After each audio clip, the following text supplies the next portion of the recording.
Good morrow, scholars. Welcome to Iguana Theater, starring Iggy and Ben Iguana.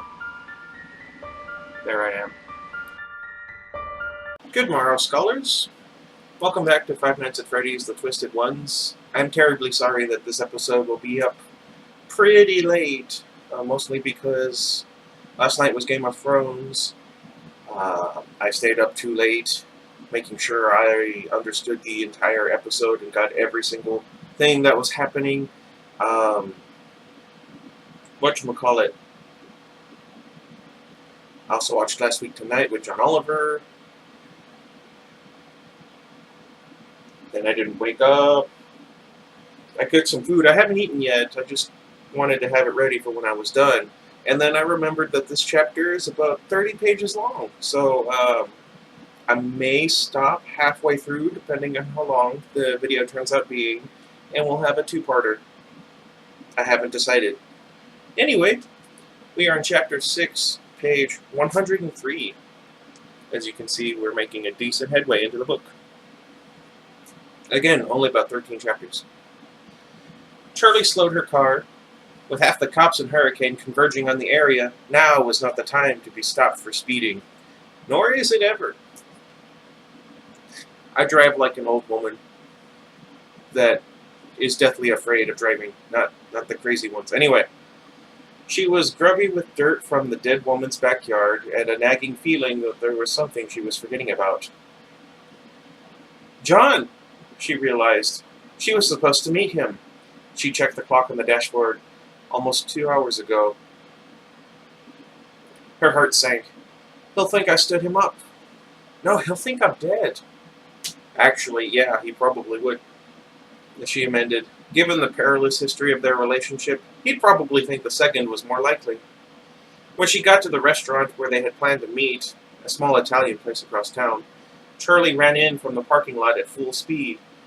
She skidded to a stop in front of the teenage hostess, who greeted her with a flustered look. Can I help you? She asked Charlie, taking a step back. I would too. The heck? Sorry. There we go, that's better.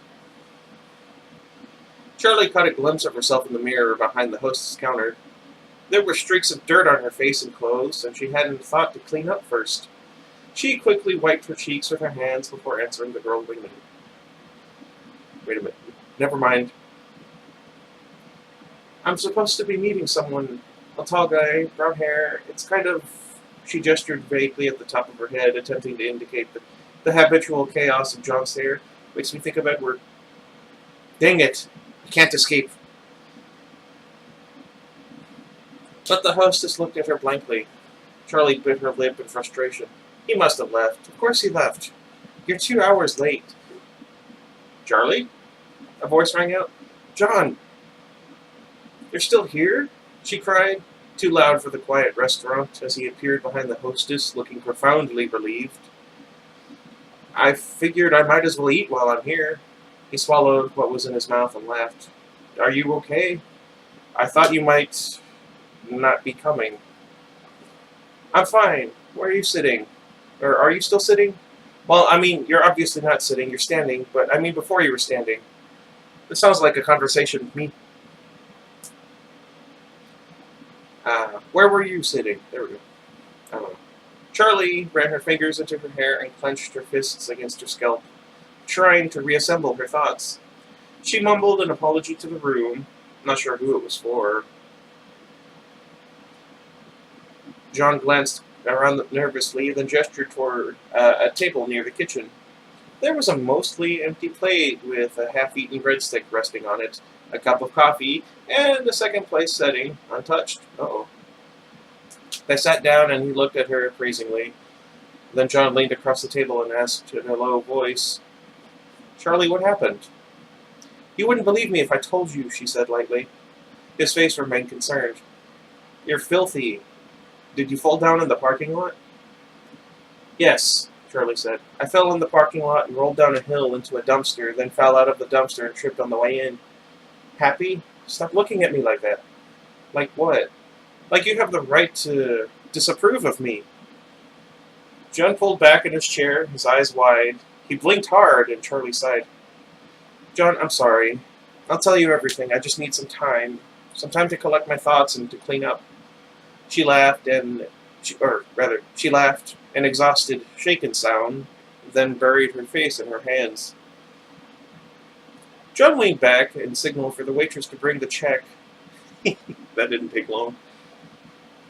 Breathing heavily, Charlie looked around the restaurant. It was almost empty. The hostess and the only other waitress were talking together near the door, with no apparent interest in anything their customers were doing.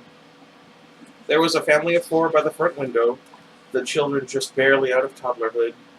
One kept sliding out of his chair and onto the floor every time his mother turned her attention away. The other, a girl, was happily drawing on the tablecloth with markers. No one seemed to care what was going on, but the emptiness made Charlie feel exposed. As well it should. I'm going to go clean up, she said. Bathroom? John pointed. Charlie got up and left the table just as the waitress arrived to deliver his ticket. There was a payphone in the hallway, and Charlie stopped at it, wavering. She craned her neck to see if John was watching, but from where she stood, she could only see a tiny corner of their table. Quickly, she called Clayburgh's office. To her surprise, he answered. You saw her backyard, he said. It wasn't a question. Can you give me the other addresses? The addresses? There we go. Charlie asked. There could be a pattern. Something. There sure could. Sure, yeah. He said dryly. That's why I raced back to... Oh, okay. I thought the I was lowercase, but it turns out it's just faded. Why do I always get the book that has faded lettering? Here and there. That's why I raced back to the station instead of sticking around to measure the holes. You have a pen? Hang on. The hostess was briefly absent from her station, and Charlie dropped the phone, letting it swing on its metal cord as she hurried to the podium and snatched a pen and takeout menu. She rushed back. Play? Go ahead. He recited names and addresses and scribbled them, and she scribbled them dutifully in the margins of the menu. Thanks, she said when he was done. Excuse me. And hung up without waiting for him to respond. She's so rude. She folded the menu and slipped it into her back pocket. In the bathroom, Charlie washed off as much of the dirt as she could. She couldn't clean her clothing, but at least her face was scrubbed, and her hair was rearranged a little more neatly. As she moved to exit the bathroom, an image flashed unbidden through her thoughts. It was the face of the dead woman. She could be your twin, she heard Clay say in his low, authoritative voice. Charlie shook her head. It's a coincidence. He's right. How many brown-haired, college-aged women are there around here? The first victim was a man. It doesn't mean anything. She grabbed the doorknob to leave, but froze. It was just like in the library. Charlie released the knob, and it spun slowly back into position, releasing a horrible creak as it moved. The costumes had been disturbed, and the creaking noise was so faint and careful she had scarcely even heard it. Charlie looked up from her game. There was a figure in the door. Charlie glanced wildly around the room, pulling herself back to the present. With a swell of panic, Charlie pulled on the bathroom door, but it had somehow sealed shut. She mouthed words, but no sound came out. I know you're there. I'm trying to get to you. I have to get inside, she screamed. The door burst open, and Charlie fell into John's arms. Charlie? I can't remember what's happening. Oh, wait. She collapsed to her knees. Charlie looked up to see the scattered handful of customers all staring at her. John glanced into the bathroom behind her, then quickly turned his attention back to Charlie, helping her to her feet. It's okay, I'm fine. She shook loose of his hands. I'm fine, the door was stuck. I felt hot. Right. Charlie fanned at her face, trying to make a sensible story of it. Come on, let's get to the car. He tried to take her arm again, but she shook free. I'm fine. She dug into... what? She dug her keys out of her pocket and walked straight for the door, not waiting for him. You see what I mean? Let's see. An old woman was openly staring at Charlie, her fork suspended in the air. Huh. Charlie returned her stare. Food poisoning, Charlie said plainly. The woman's face went pale, and Charlie walked out the door. What is wrong with her? Well, I mean, I know what's wrong with her, but what's wrong with her? When they got out to her car, John sat down in the passenger seat and looked at Charlie expectantly. You sure you're okay? It's been a rough day, that's all. I'm sorry. What happened? Tell him what happened, Charlie thought. I want to go to my old house, she said instead, surprising herself. Be honest, her inner voice said harshly. You know what kind of creature is doing this, and you know who built it. Stay focused. Right, he said, his voice softening. You haven't seen it since the storm. She nodded. He thinks I want to see the damage. She'd forgotten about the storm until now, but the sudden kindness in John's voice made her nervous. Is there anything left? She imagined the house razed to the ground and felt a sudden wrongness, like a part of her had been ripped away. She'd never thought of the house as anything but a house. But now, as she drove toward what was left of it, she felt a painful knot in her stomach.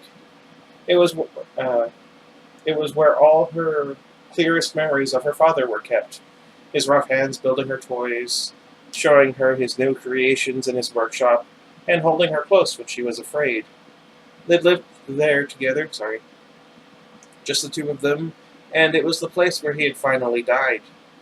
Charlie felt as if the joy, the sorrow, the love, and the anguish of their 2 lifetimes had been poured off into the very bones of the old house. There we go.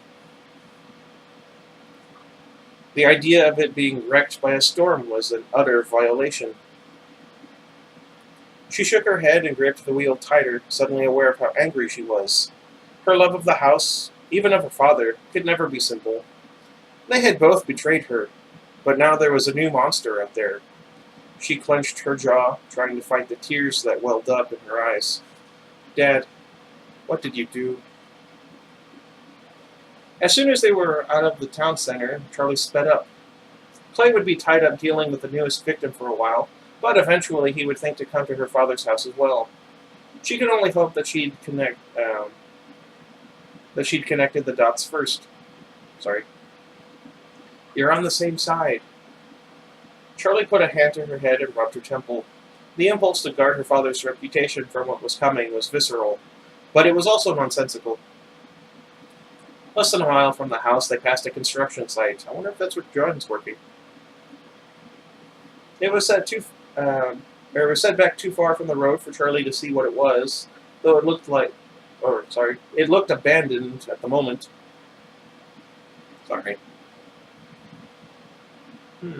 I did a little work over there when I first got here, John said. Some huge demolition project. He laughed. You have some weird stuff out here. You wouldn't know by looking at it. He studied the countryside for a moment. Isn't that the truth? Charlie said, not sure if there was something else she was supposed to say. She was still trying to calm herself. Why am I so itchy? Finally, they came to her driveway. She pulled in with her eyes on the gravel, the house only a dark smudge in her peripheral vision.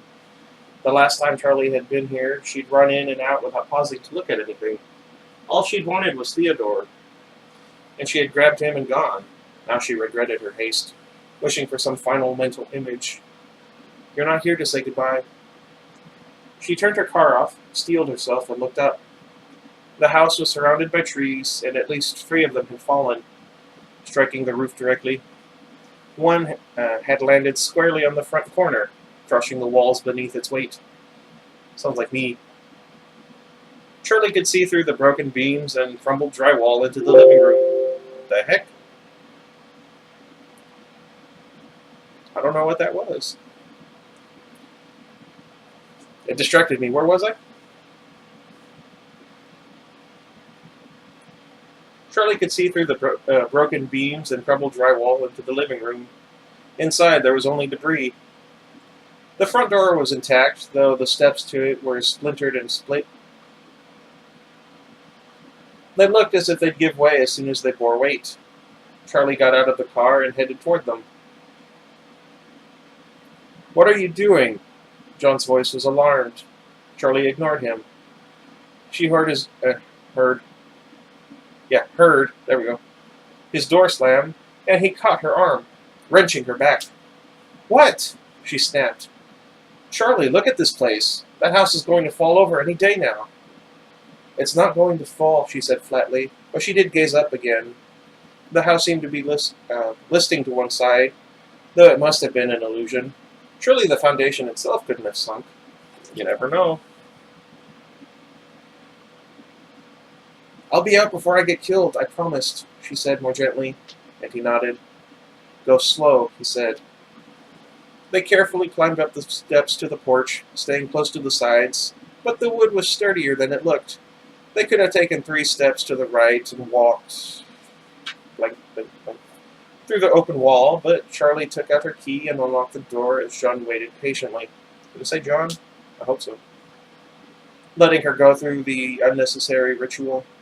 Inside, she paused at the foot of the stairs to the second floor.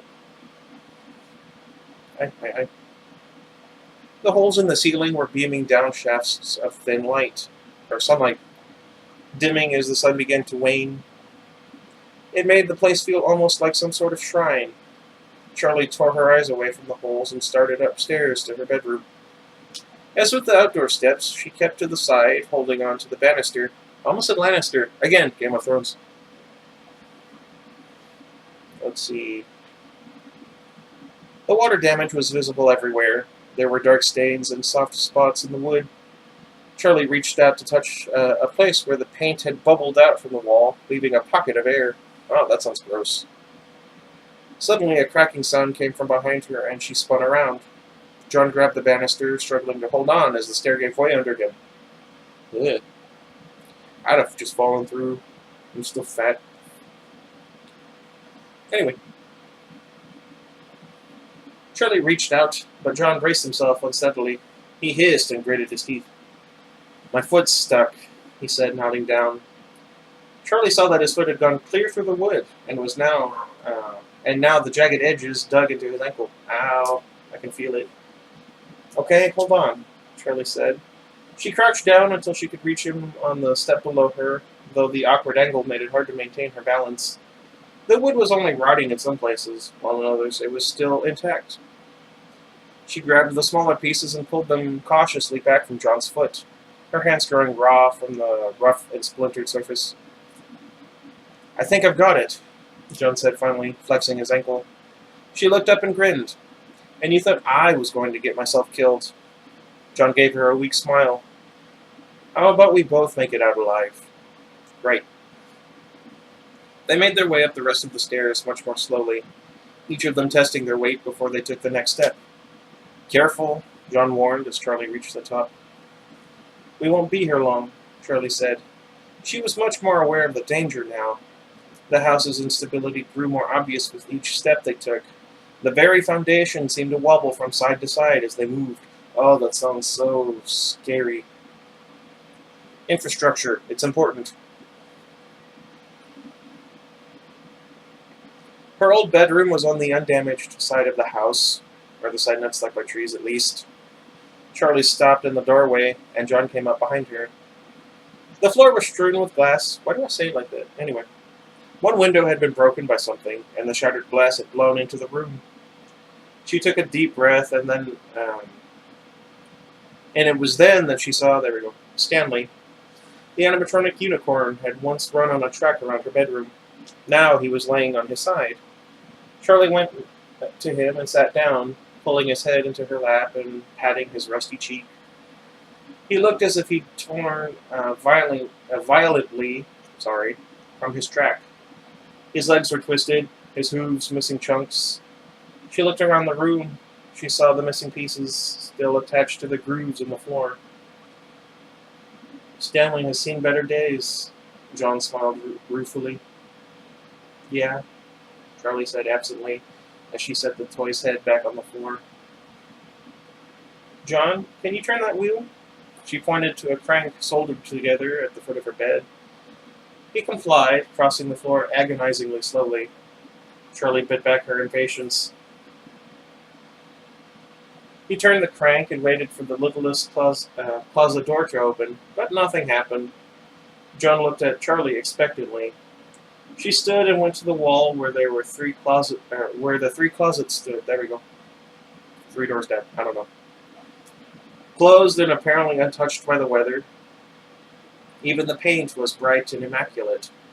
Charlie hesitated, feeling as if she might be disturbing something that no longer belonged to her, then forced the smallest door open.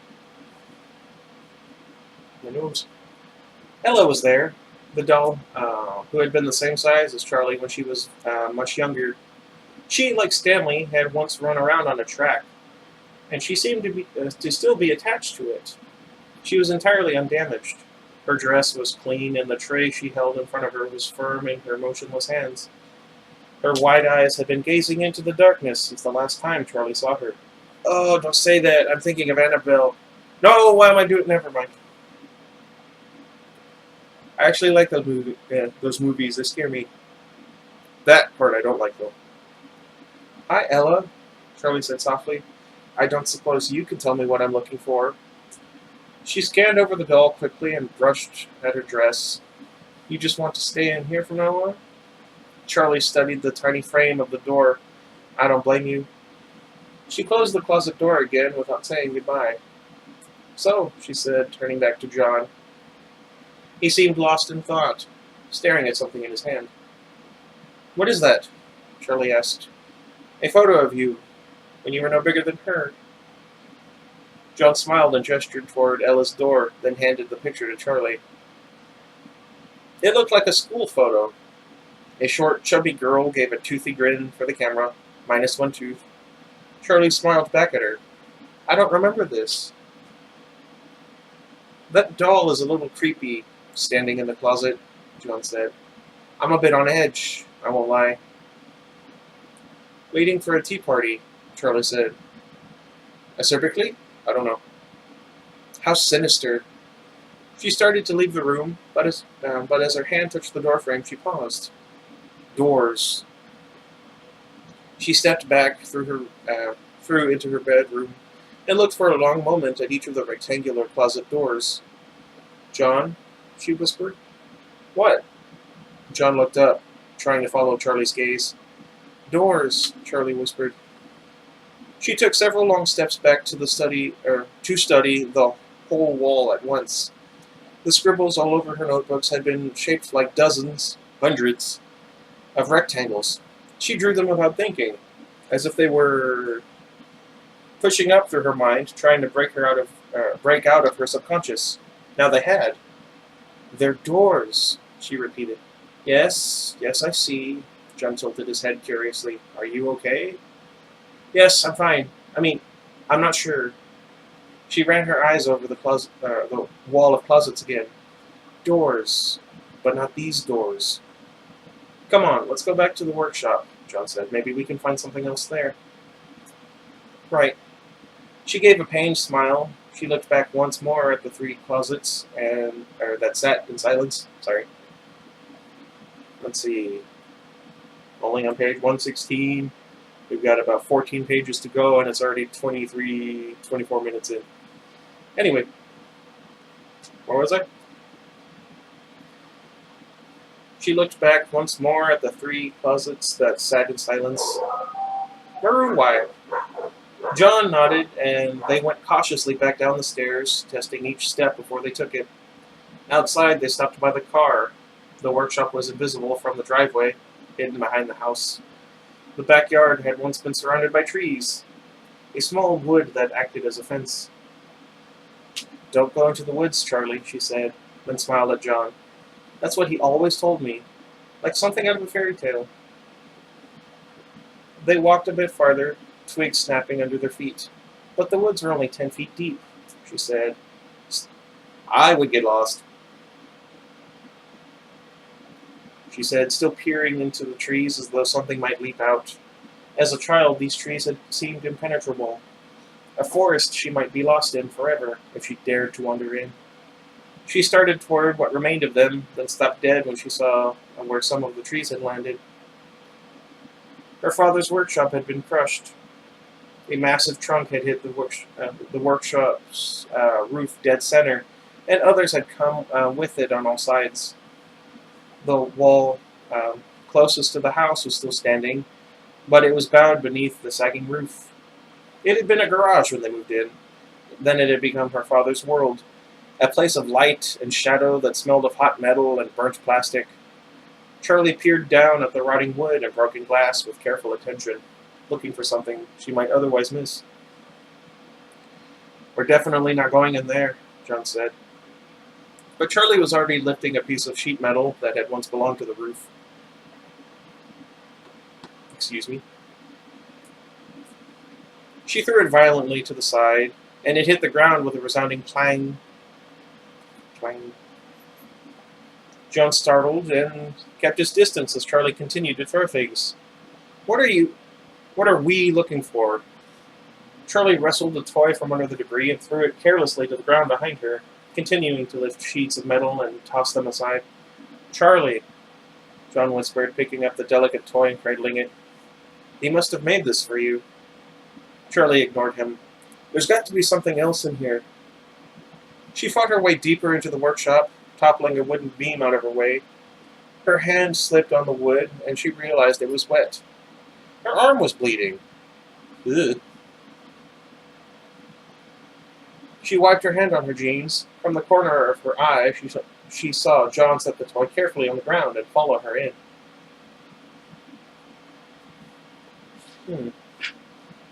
Amazingly, there were still shelves and tables standing upright, with tools and shreds of fabric, where her father had last set them. That's gotta be spooky. What do you guys think? Where was I? Charlie glanced at them for a passing moment, then swept her arm across the table nearest her, knocking everything to the ground. She didn't pause to see what had fallen before moving the shelves. She began picking things off the nearest shelf one item at a time, inspecting them and throwing them to the ground. When the shelf was empty, she grabbed the board itself with both hands, wrenching at it violently, trying to pull it from the wall. When it didn't come loose, she began pounding at it with her fists. "Stop!" John ran to her and grabbed her hands, pinning them to her sides. "There has to be something here," she screamed. "I'm supposed to be here, but I don't know what it is I'm supposed to find." "What are you talking about? There's a lot left. Look at this stuff." He held the toy up to her again. "This isn't about the storm, John. It's not about happy memories or closure or whatever you think I need. This is about monsters. They're out there and they're killing people. And you and I both know that there's only one place they could have come from. Here." "You don't know that," John began. Charlie looked at him with a stony rage, stopping him short. "I'm surrounded by monsters and murder and death and spirits." At the last word, her fury ebbed, and she turned away from John, surveying the workshop. She wasn't sure now what damage the storm had done, and what had been her.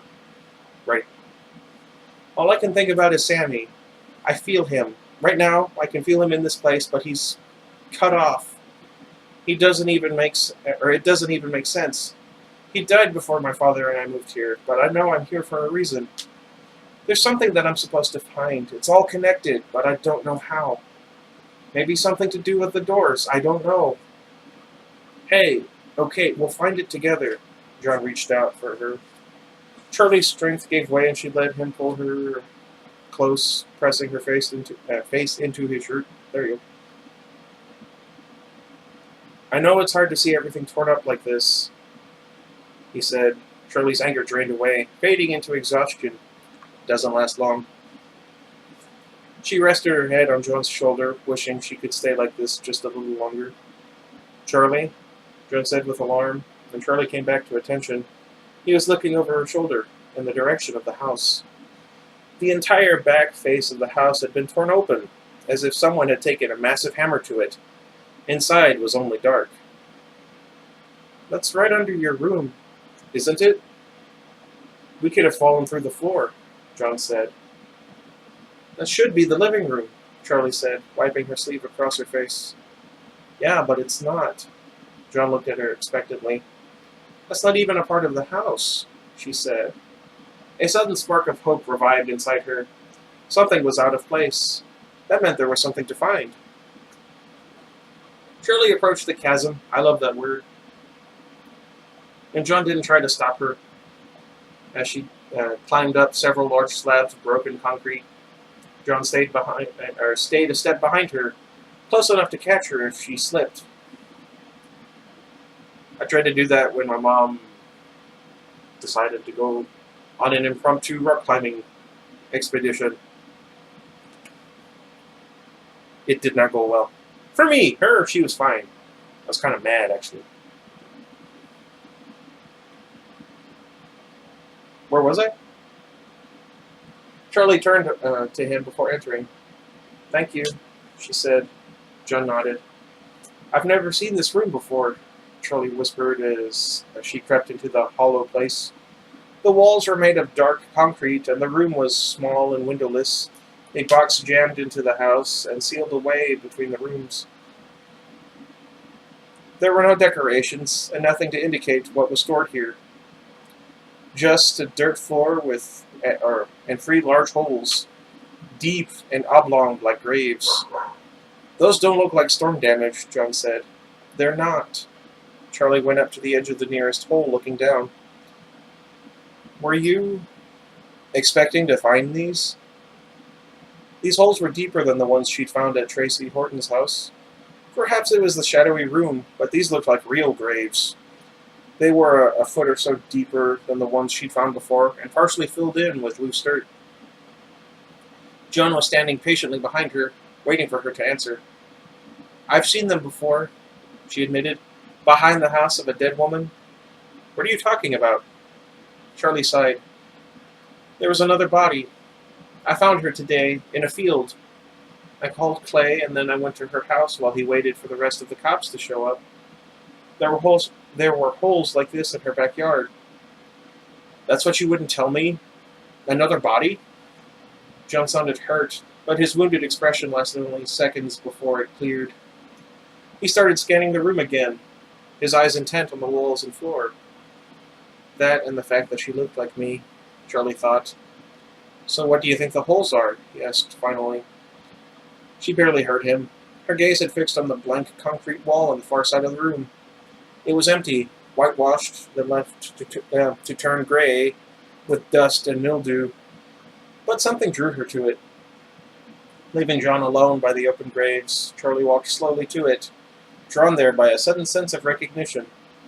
It was like she just remembered a word that had been on the tip of her tongue for days. I have that problem too. She hesitated, holding her hands flat, less than an inch from the wall, uncertain what was holding her back. She steeled herself and placed her palms against the wall. It was cold. She felt a slight shock of surprise, as though she'd expected to feel warmth from the other side. John was speaking, but to her it was only murmurs in the distance. She turned her head and delicately placed her ear against the surface, closing her eyes. Movement? Hey! John's voice broke her focus, waking her as if from a trance. Over here. She turned. John was bent over the mound of dirt next to the farthest grave. Charlie started toward him, but he put up a hand to stop her. No, come around the other way. I don't know. Either or, you pick. She carefully made her way around the perimeter of the little room until she was beside him. At first, she couldn't tell what he was trying to show her. Something was almost visible, veiled in a thin layer of dirt so that it blended into the ground, as if deliberately camouflaged. But eventually she saw it, rusted metal, and the glint of a staring plastic eye. She glanced at John, who just looked back at her. This was her territory now. Carefully, Charlie poked the mostly buried head of the thing with the toe of her sneaker, then yanked her foot back. The thing didn't move. What the heck is this? John asked, glancing around the room. And why is it in here? I've never seen this before, Charlie said. She knelt, curiosity overtaking her fear. then used her hand to scrape aside some of the dirt, clearing off a little more of the creature's face. Behind her, John drew a sharp breath. Charlie just stared down. The creature had no fur, and its face was smooth. It had a short muzzle and oval ears sticking out from the sides of its head. It had the general appearance of an animal's head, though much larger than the animatronic animals from Freddy's. Charlie couldn't guess what kind of animal it was supposed to be. Running down the center of its face was a long, straight split, exposing wires and a line of, wait a minute, of metal frame. A thick plastic material was stuck to the face in large patches. Maybe it had been encased at some point. Do you recognize it? John asked quietly. Charlie shook her head. No, she managed to say after a moment. Something's wrong with it. She brushed back more dirt and found it came away easily. The thing had only been partially buried beneath the floor, or it had almost escaped. She started digging her hands into the dirt, trying to pry it out of what remained of its grave. You've got to be kidding me, John groaned as he knelt to help, getting his hands around any part of it he could. In one concentrated effort, they heaved it upward, managing to pull most of the torso out of the dirt. They let it drop, then fell back on the ground to study it while they caught their breath. Like the face, the body was smoother than the animatronics that Charlie was used to. It had no fur, it had no tail, or other animal appendages. It was too large for a human being to wear, probably 8 feet tall when standing. Still, Charlie couldn't shake the feeling that she recognized this creature. Foxy. There was something sick about the creature, a weirdness that gripped her at the most basic, primal level and cried, "This is wrong." Charlie closed her eyes for a moment. Her skin felt strange, like something was crawling all over it. Now I am... Wait, no, that's not what I meant. I hate that feeling. Do you guys ever get that? Anyway. It's just an oversized doll. She took a deep, deliberate breath, opened her eyes, and inched forward to examine the thing. As her hand touched the creature, a wave of nausea hit her, but it lasted only a split second. She continued. She turned the head to the side, its joints resisting. The left side of its skull had been crushed. Charlie could see that the insides were broken. Half the wires torn out. Just behind the eye on the side that had been completely buried, a piece of the casing was missing. She could see a mass of plastic with a tangle of wires running in and out of it. Something had melted one of the circuit boards. Moving slowly down the body, Charlie examined its joints. One arm seemed fine, but on the other, the shoulder and elbow joints had been bent out of shape. Like me. Charlie looked up at John, who was watching her with a worried expression. Anything familiar? I don't recognize it. It's not something my dad ever showed me. Maybe we should put it back in the ground and get out of here. This feels like it was a mistake. But on the inside, Charlie ignored him.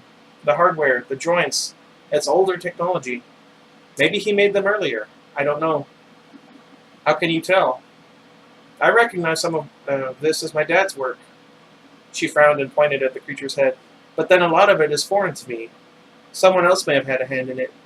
I'm not sure if my dad made it or not, but I have a feeling he's the one who buried it.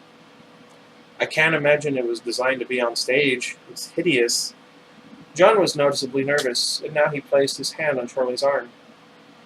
Let's get out of here. This place gives me the creeps. Gives me the creeps, Charlie said lightly. Who says that? I'm going to try and get it the rest of the way out. I just want to see...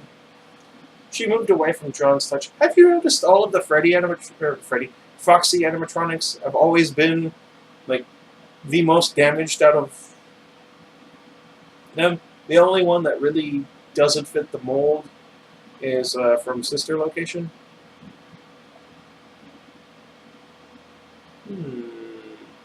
Anyway. Where was I? She moved away from John's touch, leaning down to dig again by the creature's buried torso. Charlie! John cried just as a metal shriek rang out. The animatronic's arms lifted, and its chest opened like an iron gate. Its metal pieces slid out of place to reveal a dark, gaping pit where sharp spikes and spring locks were just barely visible. It was a trap waiting to be triggered, yet disorientingly, something else about it had transformed at the same time. Its artificial skin took on a luminescence, and its movements were fluid and sure. Its casing suddenly appeared to have skin and fur, though they were blurry, flickering like a trick of the light. Charlie jumped backward, but it was too late. The thing had her in its grip and lifted her high into the air. It was pulling her toward it. She beat against its bent and damaged arm, but the other arm steadily forced her closer to the chest cavity. John stumbled backward for a moment, bending forward with one hand over his mouth, as if struck by a wave of nausea. Nausea? I don't know. Charlie struggled to break free, but her strength was no match for the creature. Out of the corner of her eye, she could see John lunging toward the beast. He grabbed its head, wrenching at it, trying to force it sideways. Beneath Charlie, the animatronic began to spasm, a stuttering, uncontrolled movement. The creature's grip came loose, and its arms swung around wildly. Charlie struggled to get to her feet, but her legs slid in the dirt. The creature seized her again, and its cold fingers drew her closer. She has the worst luck. Charlie braced her shoe against the ground, trying to give herself leverage, but she was being pulled down by an overwhelming force. Suddenly, she was face to face with the beast, her shoulder already inside its chest cavity. Ugh. The thing pressed her closer, then suddenly it jerked and released her. She rolled away and heard the sound of snapping spring locks. The creature convulsed on the ground in front of her, headless. Charlie looked at John. He was holding the thing's head in his hands, his eyes wide with shock. He dropped it and kicked it across the floor. "Are you okay?" John scrambled to her. Charlie nodded, staring at the broken animatronic head. It still seemed alive. Its fur bristled and skin moved, as if there were muscle and sinew underneath. What the heck just happened? No, I guess that was her. What the heck just happened? There we go. John raised raised both hands in surrender. Charlie carefully picked up the massive head and flipped it upside down, peering into it through the base where John had torn it off the neck. Ugh. John bent over, his hands on his knees. His face was pale. He stifled a retching sound. Ugh. Charlie started toward him, surprised. "What's wrong with you? You've seen worse than this." "No, it's not that. I don't know what it is." He straightened, then stumbled toward the wall, bracing himself. "It's like there's some horrible smell in the air. But without the smell, oh, I can feel it."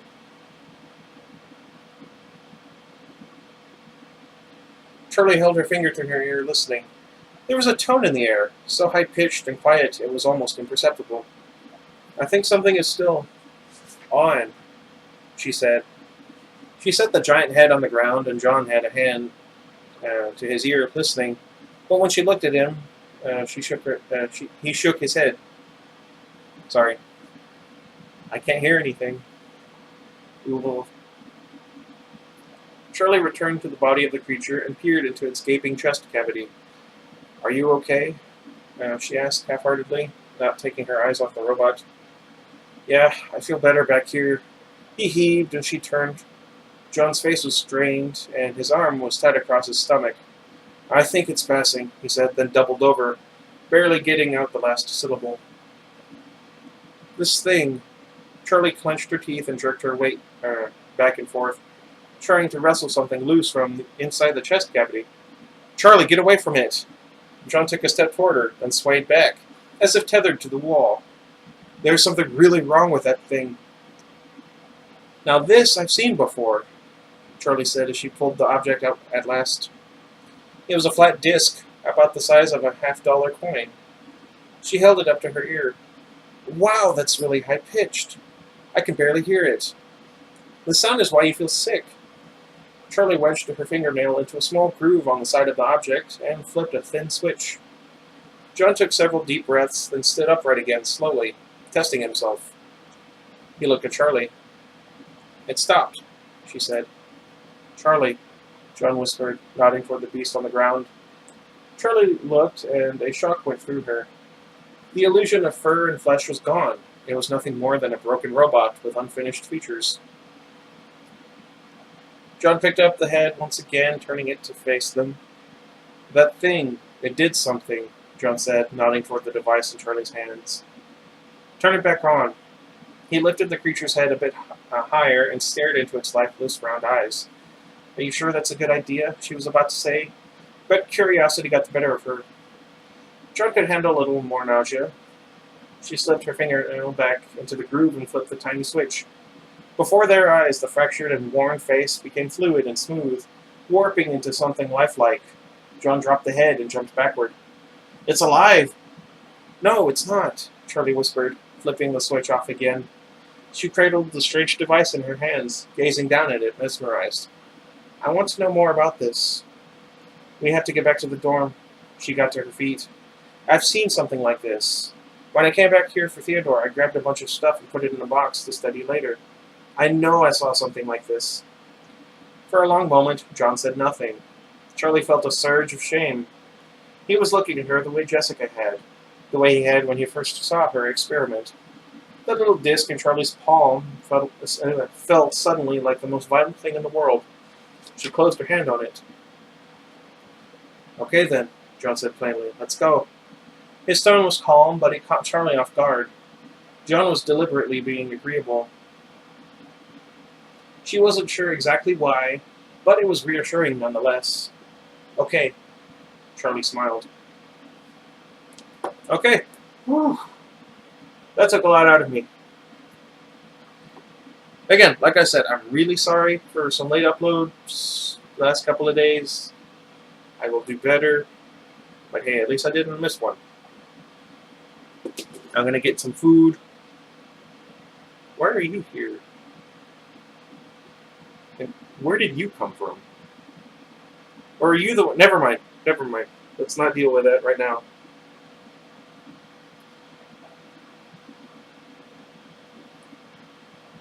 That chapter.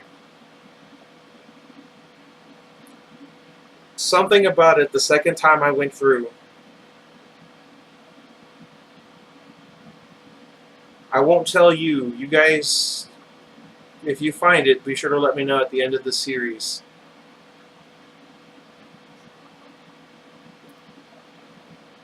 Huh. I think there's more to what happened at her house. Not just that, but her father also. I'll tell you more on my look back. I don't know.